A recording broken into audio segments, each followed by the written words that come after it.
இந்த கூட்டணி விவகாரத்துல ஸ்டாலின் அவர்களுடைய அணுகுமுறை எப்படி சார் பாக்குறீங்க? காங்கிரஸ் 39+2 சீட்டு கேட்கறதா சொல்றாங்க. 39 கேட்டாதாங்க 9வது கிடைக்கும்.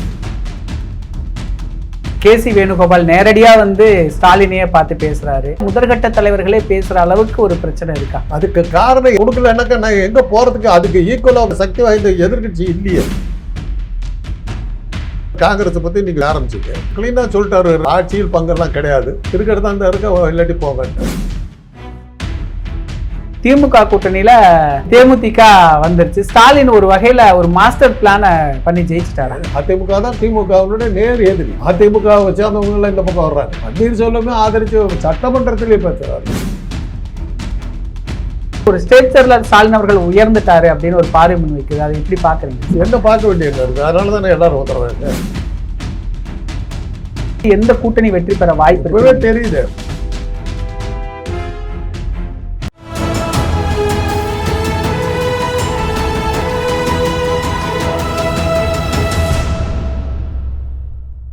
தமிழ் நிறம் நேயர்களுக்கு வணக்கம். இன்று நம்மிடையே அரசியல் விமர்சகர் திரு டாக்டர் காந்தராஜ் அவர்கள் இணைந்துள்ளார். சார் வணக்கம் சார், எப்படி இருக்கிறீங்க சார்? திமுக கூட்டணியில காங்கிரஸ் பெரிய தலைவலியா இருந்தது, சொல்ல போறீங்க. இப்போ தேமுதிக வந்துருச்சு. ஸ்டாலின் ஒரு வகையில ஒரு மாஸ்டர் பிளான பண்ணி ஜெயிச்சுட்டாரு. எல்லாரும் அங்க வர்றாங்கல்ல, அதிமுக சேர்ந்தவங்க இந்த பக்கம் வர்றாங்கல்ல. அதிமுக தான் திமுகவுடைய நேர் எதிரி. அது பாசிட்டிவ்னா இது நெகட்டிவ், இது நெகட்டிவ்னா அது பாசிட்டிவ். அந்த அளவுக்கு இருந்த ஒரு அதிலிருந்து அப்படியே வர்றாங்க. பன்னீர்செல்வமே ஆதரிச்சு சட்டமன்றத்திலே பேசுறாருல்ல, அவங்க கட்சி சொல்லுது இல்லை நீங்கள் தான் ஜெயிக்க போறீங்க. அந்த அளவுக்கு அவர் எல்லாத்தையும் இழுத்துக்கிட்டு வர்றாரு. இதுக்கு அவர்கிட்ட அமலாக்கத்துறை இல்லை, நீதிபதிகள் இல்லை. இது எல்லாமே அவர்கிட்ட வர்றாங்கன்னா பாஜகங்கிறது தற்காலிகமாக இருக்கிற எரிஞ்சிக்கிட்டு இருக்கிற கம்பி மத்தாப்பு, அது எந்த நேரத்தில் அணிஞ்சு போகுங்கிறது தான் தமிழ்நாட்டை பொறுத்தவரை யதார்த்தமான உண்மை. அதனால் அதை நம்பிக்கிட்டு போகிறதுக்கு லாங் டேர்முக்கு யூஸ் ஆகாது. இந்த எலெக்ஷனும் யூஸ் ஆகணும். ரெண்டாவது, திமுகவை பொறுத்தவரையிலும் அவங்க தோற்றுருக்காங்க, பதவியிலே இல்லாமல் இருந்திருக்காங்க, திரும்பி வந்துடுறாங்க.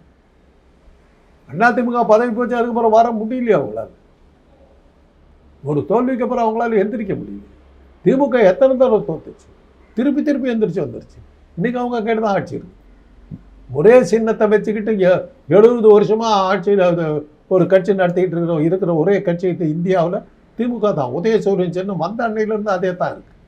அதே கருப்பு சிவப்பு கொடி தான், அதே அண்ணா தான், அதே கலைஞர் தான், மாற்றவே இல்லை அவங்க.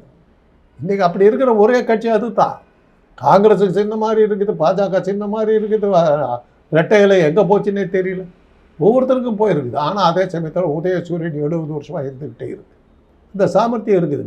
நிரந்தரமான கட்சி. 4 தடவை 5 தடவை எம்ஜிஆர் இருக்கிறவங்க தோத்துக்கிட்டே தான் இருந்தாங்க. எம்ஜிஆர் போன உடனே வந்துட்டார். எம்ஜிஆருக்கு இருந்த செல்வாக்குங்கிறது வேறு. 3% அப்படியே முழுக்க தன்னுடைய ஆதரவை பூரா காட்டி அவரை விளம்பரம் கொடுத்து அவரை தூக்கி விட்டார். அதில் தான் அவர் தப்பிச்சார். ஆனால் ஒவ்வொருத்தரையும் ஒவ்வொரு எலெக்ஷனுக்கும் ஓட்டு குறைஞ்சிக்கிட்டே வந்து, உடம்பு சரியில்லாமல் தப்பிச்சார், படுத்ததுனால ஜெயிச்சார். இப்படி தான் ஜெயிச்சார் ஒழிய சாமர்த்தியத்தினாலே திறமையினாலே அவர் ஜெயிக்கலை. இந்த கூட்டணி விவகாரத்துல ஸ்டாலின் அவர்களுடைய அணுகுமுறை எப்படி சார் பாக்குறீங்க? தெரியாது, கூட்டணிக்காரர்கள் தான் கேட்கணும். இன்றைக்கி என்ன சொல்லிட்டார் காங்கிரஸை பற்றி நீங்கள் சொன்னீங்க, ஆரம்பிச்சிங்க. பாப்பா கிளீனாக சொல்லிட்டாரு. 4 நாளைக்கு முன்னாடி சொல்லிட்டாரு, ஆட்சியில் பங்கெல்லாம் கிடையாது, இருக்கிறதா அந்த இருக்க இல்லாட்டி போங்கன்ட்டார். அதுக்கு ஒத்துக்கிறது தான் ஒத்துக்குவாங்க. இப்போ நாளைக்கு என்னமோ கேசி வேணுகோபால் பேச போகிறாங்க, பார்க்கலாம் என்ன பண்ணுறாங்க. இப்போ காங்கிரஸ் 39+2 சீட்டு கேட்கறதா சொல்றாங்க. இன்னைக்கு அதுதான் பெரிய அளவில் பேசப்படுது. கனிமொழியை போய் தனியாக பார்க்குறாங்க. இரவோடு இரவா கேசி வேணுகோபால் நேரடியா ஸ்டாலினையே பார்த்து பேசுறாரு. 2ஆம் கட்ட 3ஆம் கட்ட தலைவர்கள் குழு இதெல்லாம் இல்லாமல் நேரடியாக முதற்கட்ட தலைவர்களே பேசுகிற அளவுக்கு ஒரு பிரச்சனை இருக்கா? அதுக்கு காரணம் எதிர்கட்சி வேறு சரி நான் கொடுக்கலன்னாக்கா நான் எங்கே போகிறதுக்கு அதுக்கு ஈக்குவலாக சக்தி வாய்ந்த எதிர்கட்சி இல்லையே. இன்னைக்கு இல்லையே. அன்னைக்கு அதிமுக இருந்தது. அன்றைக்கி கலைஞர் அக்செப்ட் பண்ணலைன்னாக்கா எம்ஜிஆர்கிட்ட போனாங்க. எம்ஜிஆர் அக்செப்ட் பண்ணலன்னா கலைஞர்கிட்ட வந்தாங்க. சமமான தலைவர்கள். இன்றைக்கி அது மாதிரி ஸ்டாலினுக்கு சமமாக யார் இருக்கிறா? ஒருத்தரையும் காணும். அதான பிரச்சனை. நான் அவங்க கூட திமுக நடத்தின கூட்டத்திலே அதான் சொன்னேன். கண்ணு கட்டி தூரம் வரையில் எதிர்கட்சிகளே காணவில்லைன்னு ஜெயலலிதா சொன்னாங்க. அந்த நிலைமை இன்னைக்கு பார்த்தா இன்னைக்கு தான் அந்த மாதிரி இருக்குது. ஜெயலலிதா கூட திமுக பலமான எதிர்கட்சி இருந்தாங்க. இன்னைக்கு திமுக எதிர்க்கிறதுக்கு ஒருத்தருமே இல்லை. ஸ்டாலின் அவர்கள் வந்து ஒரு நல்ல எதிர்கட்சியை உருவாக்குறதுக்கு அவரே தன்னுடைய கட்சியிலிருந்து சில பேர்த்து எதிர்கட்சியாக மாற்றுறது நல்லது. ஏன்னா ஒரு எதிர்கட்சி இல்லைன்னா ஆளுங்கட்சி செய்கிற தவறுகளையோ அதை சரியான பாதையில் தான் போயிட்டுருக்கோம், நம்ம போயிட்டுருக்கோம், தட்டி கேட்கறதுக்கு ஆள் இல்லாமல் போய்ட்டு ஜனநாயகத்துக்கு அது நல்லதில்லை அப்படின்னு அவங்க கூட்டத்திலே பேசுகிறாங்க. இப்போ தனித்த ஆட்சி, தனி பெரும்பான்மை ஆட்சி, இதெல்லாமே ஸ்டாலின் அவர்கள் சொல்கிறாரு. இப்போ ப. சிதம்பரத்துடைய வலியுறுத்தல் பேரில் சோனியா காந்தி அவர்கள் தலையிட்டு இது வரைக்கும் இருந்த அந்த கூட்டணி ஆட்சியை அப்போ கைவிட்டுட்டாங்க. எதனால் ராகுல் காந்தி இவ்வளவு பின்னடைவு? ஒரு பார்ட் டைம் அரசியல்வாதி மாதிரி செயல்பட்டுட்டாரா, இல்லை தமிழ்நாட்டை தப்பா கணக்கு போட்டாரா? ராகுல் காந்தி பின்னாடி மக்கள் அணிதிரண்டு நிற்கிறாங்க. அதை ஒருங்கிணைச்சு அதை கொண்டு போய் ஓட்டா மாத்திர சக்தி இன்னும் ராகுல் காந்திக்கு வரல. அதுதான் பிரச்சனை. அது திமுக கிட்ட இருக்குது. மற்ற எந்த கட்சிக்கும் அது இல்லை. இப்போ சொல்கிறீங்க தாவேக்காவுக்கு அவ்வளோ பெரிய கூட்டம் இருக்குதுன்னு. அந்த கூட்டம் வந்து ஓட்டா மாற்றத்துக்கான நிர்வாகிகள் ஒரு கட்சியில் இல்லையே.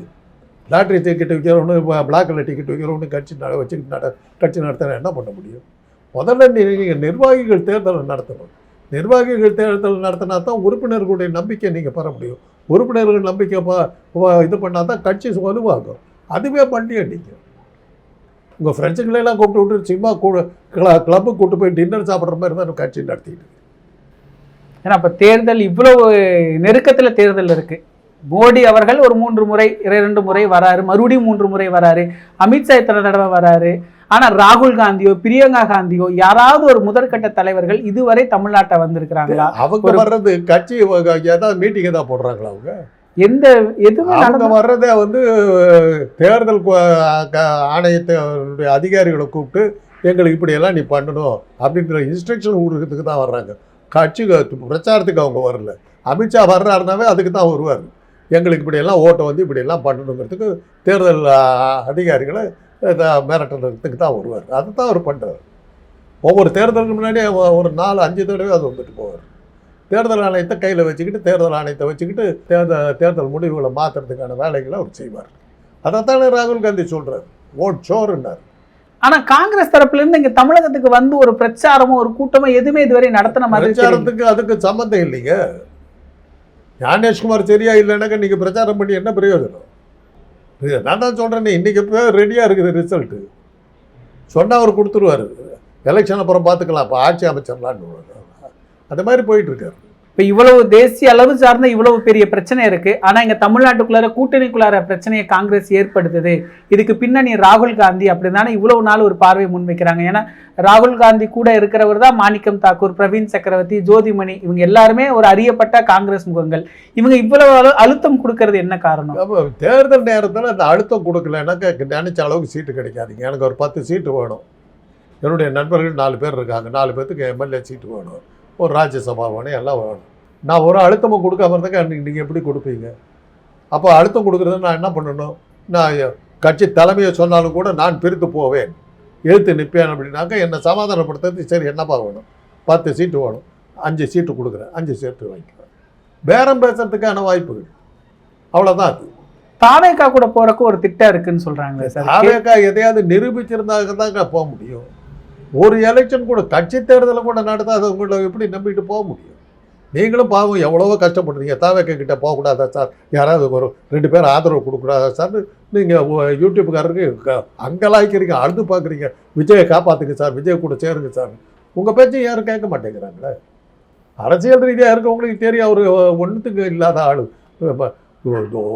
திருவிழாவில் பம்பாய் மிட்டாய் சப்பிக்கிட்டு இருக்கிற சின்ன பையன் அவர்கிட்ட போய் என்னத்தை பண்ணுறது? ஆனால் சோடாங்கர் சில நாட்களுக்கு முன்னாடி ஒரு பேட்டியில் சொல்கிறாரு, எங்களுடைய பலத்தை தாவேக்கா உணர்ந்திருக்கு அப்படிங்கிறாரு. யார் சொன்னது? கிறிஸ் சோடாங்கர், காங்கிரஸோடைய மேலிட பொறுப்பாளர். அது போய் யார் வேணாம்னா 63 சீட்டு கேட்டேன், இல்லாட்டி தயாளமாக உள்ள தேடுவேன், கொடுத்துட்டாரு. என்ன ஆன நீ 5 சீட்டு தான் ஜெயித்தேன். அதுக்கப்புறம் உனக்கு பேசுறதுக்கு யோகிதா இருந்ததா? அதில் தான் ஓட்டு இது உன்னுடைய வாக்கு சக்தி அவ்வளோன்னு தெரிஞ்சுது. அதுக்கப்புறம் நீ வாய் திறக்கட்டி அந்த எலெக்ஷனுக்கு கூட நீ உன் கட்சி சொன்ன பேச்சு கேட்க விட்டுதான் இருக்குது. இன்றைக்கி அவர் ஸ்டாலின் அழகாக சொல்லிட்டாரு, இருக்கிறதா தான் இருக்கு, போகிறதா தான் போட்டார். 39 சீட்டு கேட்குறாங்க. 39 சீட்டு 2 பாராளுமன்ற தொகுதி கேட்குறாங்க. அந்த அளவுக்கு வலிமையாக காங்கிரஸ் இப்போ இருக்கா? களத்தை அந்த அளவுக்கு நிர்வகிச்சு 39 கேட்டாதாங்க 9வது கிடைக்கும். நீங்கள் எடுத்து இப்படி 9 கட்டிங்கன்னா 1 தான் கிடைக்கும். இப்படியே ஹை டிமாண்ட் வைக்கும் போது தான் ஓரளவுக்கு அது கிடைக்கும்.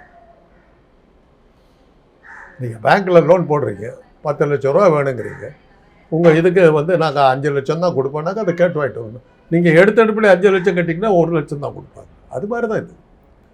பெருசாக டிமாண்ட் வச்சா தான் ஓரளவுக்கு இறங்கி வருவாங்க. கேட்கும் போது நீங்கள் குறைச்சி கேட்டிங்கன்னா உங்களுக்கு மரியாதை இருக்குது.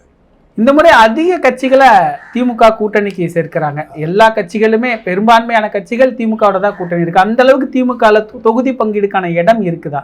இடம் இருந்தா இல்லைங்கிறது அவங்க தான் பார்த்துக்கணும். சில கட்சிகளை நீங்கள் ஆதரவு கொடுங்க, வெற்றி பெற்ற பிறகு உங்களை உள்ள சேர்த்துக்கலாம் அப்படின்னு சொல்லுவாங்க. அப்படி தான் பண்ணுவாங்க. அப்போ நீங்கள் நிச்சயமாக வருவீங்கன்னு தெரிஞ்சால் நான் ஏன் உங்களுக்கு சப்போர்ட் பண்ணுறேன்? ஆட்சிக்கு வந்த பிறகு உங்கள் கூட்டணியில் இருந்தபோது உங்கள் ஆட்சிக்கு நான் வரலனாலும் உங்ககிட்ட நான் என்னுடைய செல்வாக்கை பயன்படுத்த முடியும் இல்லை, அதை வச்சு நான் பொழப்பு நடத்த முடியல. அதுக்காக தான் இருக்குது. ஒரே ஒரு சீட்டு போதுன்னு சொல்லி பல கட்சிகள் இருக்குது. ஆளுக்கு ஒரு 50 5,000 ஓட்டு 6,000 ஓட்டு கொண்டு வர்றாங்க. எதிர்கட்சிகள் ஓட்டுகள் எதிர்கட்சிக்கு செதறி போயிடக்கூடாது. திமுகவுக்கு 30 லட்சம் ஓட்டுகள் இருக்குதுன்னா அந்த 30 லட்சம் ஓட்டு எப்போ உழுந்துக்கிட்டே தான் இருக்கும். எதிர்கட்சிக்கு 50 லட்சம் இருக்குது. அந்த 50 லட்சத்தை தான் ஓட்டிக்கணுங்கிறத தரசு அழகாக சொன்னார். அந்த 50 லட்சத்தை 20 லட்சத்தை உடச்சி சேர்த்துனாக்கா அவன் 30 வந்துடும். அந்த 20 இந்த பக்கம் வந்துச்சுன்னா வெற்றி. அதான் எலெக்ஷன். அவ்வளோதான்.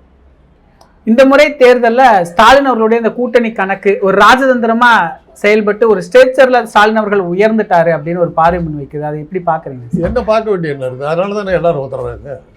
முடிவுகள் வந்துருச்சு இல்லை, அப்புறம் என்ன இருக்கு? ஒரு அரசியல் விமர்சகரா 26 தேர்தல் இந்த இடத்துல இருந்து இதுதான் 4 முனை போட்டி, இதுதான் கூட்டணி கணக்குகள், இதுதான் கூட்டணியோட இறுதி வடிவம் அப்படின்னு பாக்குறீங்களா சார்? எப்படி எந்த கூட்டணி வெற்றி பெற வாய்ப்பு இப்பவே தெரியுது. புதுசாக திமுக கிட்ட சேர்ந்துக்கிட்டு இருக்காங்க. எதிர்கட்சிக்கிட்ட ஒருத்தரும் போய் சேரவே இல்லை. அதுகிட்டே நமக்கு ரிசல்ட்டு தெரியுது. இப்போ இருக்கிறது ஞானேஷ்குமாருக்கும் திமுகவுக்கும் மத்தியில் தான் போட்டி. ஞானேஷ்குமாரும் பாஜகவும் ஒரு இடத்துலையும், மக்களும் திமுக ஒரு பக்கமாக நிற்கிறாங்க. பார்க்கலாம் மக்களா ஞானேஷ்குமாரான்னு பார்க்கலாம். நிகழ்கால அரசியல் குறித்து பல தகவல்களை பகிர்ந்து கொண்டதுக்கு நன்றிங்க சார்.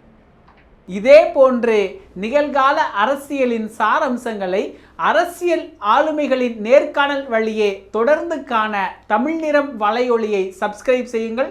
தங்களின் மேலான கருத்துக்களை கருத்துளை பெட்டியில் பதிவிடுங்கள். நன்றி, வணக்கம்.